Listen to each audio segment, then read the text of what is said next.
Welcome, collectors, and thank you for joining me for this episode of Diecast Emporium. Now, I know there's a huge white space in frame and there's nothing in there yet. Bear with me, that'll change, but before we go into any of that, I first off want to give a huge thanks to Maryland Construction Diecast. He's another member of the community. If you are not following him, make sure that you do subscribe to him here on YouTube. His information will be down in the video's description.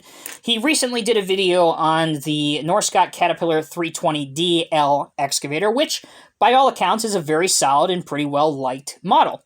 However, the model that was derived from and that it came before was the Norscot Cat 320CL, which by all accounts is one of the most universally hated models in all of the diecast community.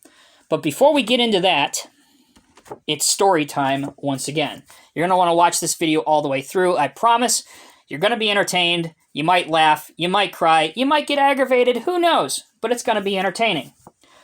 Let's go back to 2002.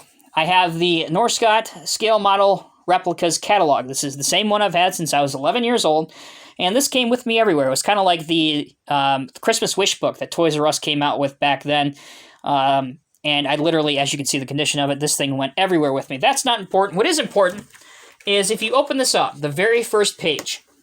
This is one of the many contributing factors to why I dislike this model so much and why this may have fooled many other people too, especially if they were 11, 12 years old. First page. Down here, Cat 320C hydraulic excavator 1 to 50 scale. Now it appears as though this model has metal tracks on it.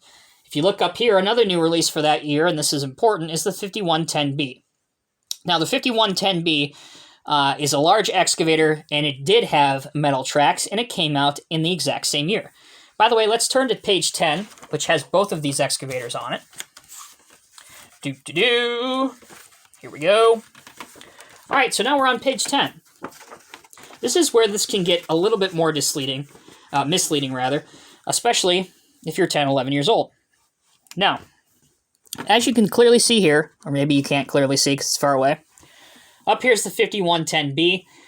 The biggest thing that this has going for it and what they're using to advertise it is incredible metal tracks, 44 individual linked track shoes per side. Now, directly under that, here's our 320C. Now, in very small letters, which obviously you're not paying attention to when you're young, or at least I wasn't, pre-production sample not available at time of photography, actual unit shown above. That's not too uncommon. Even today, if the model is not done by the time the catalog is released, oftentimes as a placeholder, they'll put a picture of the real piece of equipment rather than the model. Now, if I would have been smart, I would have continued reading. And over here, it clearly reads, among the features, movable rubber tracks. So at that point, I should have known not to get my hopes up, not to expect anything other than rubber tracks. But even rubber tracks would have been passable if they would have been done correctly. Now, honestly, there's no excuse for it to have rubber tracks because they're advertising on the 5110B that one of the best ways forward and one of the greatest ways Norscot is going to do excavators over the next several years is the addition of metal tracks. So that's the story with the catalog. All right, let's fast forward a few months. Again, it's important to keep in context here that during this time period, I'm 11, almost 12 years old. I had pre-ordered this. I had a paper route back then, so that's really when I started buying my own models pretty regularly, but still $20, $25 is a hell of a lot of money to an 11, 12-year-old. So I had this pre-ordered. It came in from 3,000 Toys. I distinctly remember the day that it came in, cracked open the box, dug through the plethora of packing peanuts, unearthed this model, and then I see this. I could not bring myself down to earth to believe how bad this thing looked. Let's set aside for a moment that, again, I was thinking all along this was going to have metal tracks from the photos, but it doesn't even look right. The proportions are so horribly off. The color is off. It's just a god-awful model by any way that you look at it, any way that you cut it. Now, if it were just the tracks, today's models, like the 320D, which you saw on Maryland Construction Diecast channel, or if you saw my review on it, you'll know that that has a metal track undercarriage. Because this has a single screw, theoretically, you could just swap undercarriage and that would fix the problem.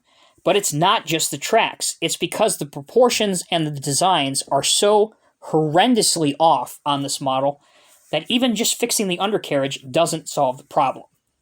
So, with that out of the way, for all those reasons and more, that's why the 320CL hydraulic excavator by Norscot in 1:50 scale is one of the most universally hated die-cast scale models in the world. Believe me, it's not just me. It's not just 5 or 10 collectors that I'm very closely associated with and I consider good friends.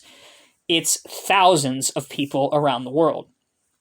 Now, let's get this model review done as fast as we can because I want it off of the table and back collecting dust because that's about all it's good for.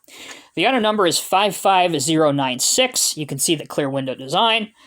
On the back, here's all the same features that were in there that was in the catalog. And oh, by the way, just to rub salt into the open wound, the photo that they chose to use on the box is of the real machine with metal tracks, with the correct dimensions, with accurate hydraulic line details, with lights. I'm just not going to go on anymore. Underneath, this was a nice feature that I always loved that Norscot did, and they did it up till the redesign on the box with the power stripe. They always had their entire collection of their product line underneath. So as a youngster, if you wanted to, you can kind of check it off as you go along. And you always had an up-to-date collection list of what you were missing in your collection and what you had.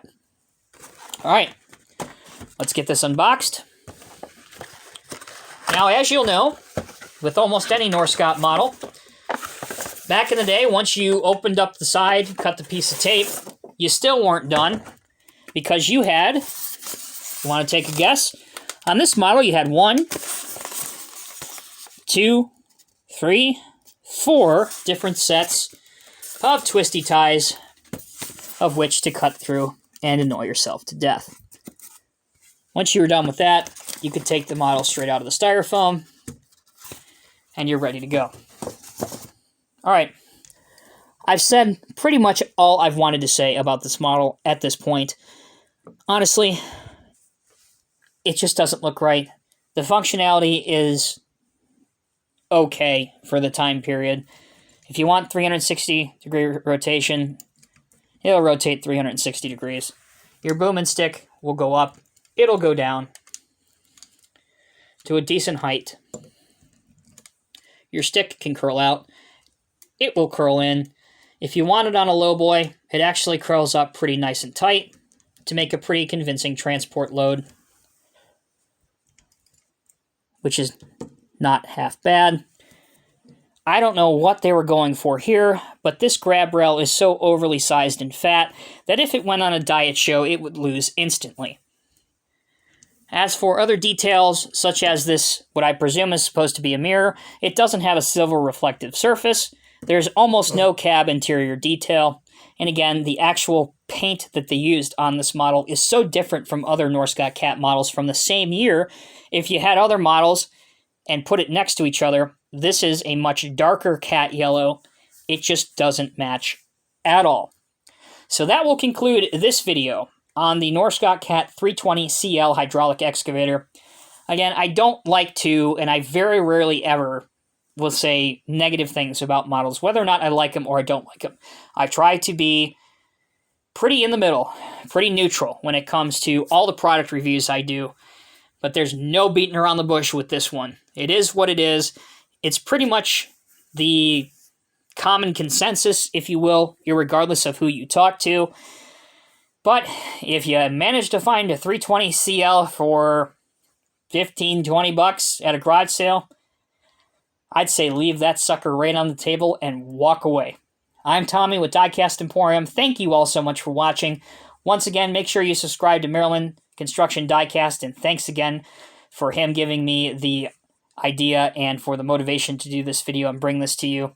Take care, be safe, be well. I will see you in the next review.